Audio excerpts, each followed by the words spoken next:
Et si l'apocalypse était la meilleure chose qui puisse se produire? Akira est un jeune salariman japonais qui travaille dans une black company. C'est le terme utilisé au Japon pour désigner les entreprises toxiques qui exploitent et abusent de leurs salariés. Heures supplémentaires dissimulées, harcèlement moral systématique, pression psychologique permanente. Ces structures poussent chaque année des milliers d'employés vers la dépression ou pire, vers la mort par surmenage. Dans Homme 100, le travail ne permet pas de s'épanouir, c'est une machine à aliéner. En seulement quelques jours, Akira est vidé de sa force de travail, de sa motivation et même de son humanité parce qu'il est devenu un zombie de la société. L'anime critique donc frontalement la vision japonaise du travail profondément abusive envers les travailleurs qui empêche de se rendre compte de son propre asservissement. Mais au-delà de ce constat, l'œuvre ne chercherait-elle pas à nous pousser à repenser la société dans son ensemble? Bon, je me doute que Homme 100 ne parle pas spécifiquement de ça, c'est un anime très chill qui cherche à divertir plus qu'à philosopher. Mais je pense que c'est intéressant de se pencher sur cet aspect. Dans Homme 100, si la charge de travail imposée à Akira est si exténuante, c'est parce que notre régime économique, le capitalisme,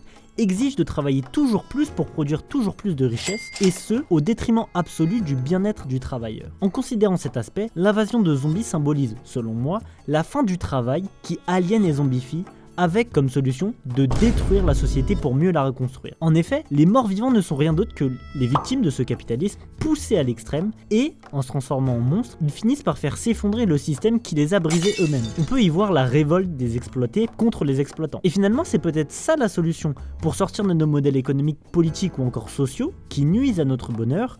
La solution, c'est peut-être de repartir de zéro et de repenser notamment le travail pour qu'il élève et accomplisse l'être humain. Si t'aimes ce genre de contenu, n'hésite pas à t'abonner.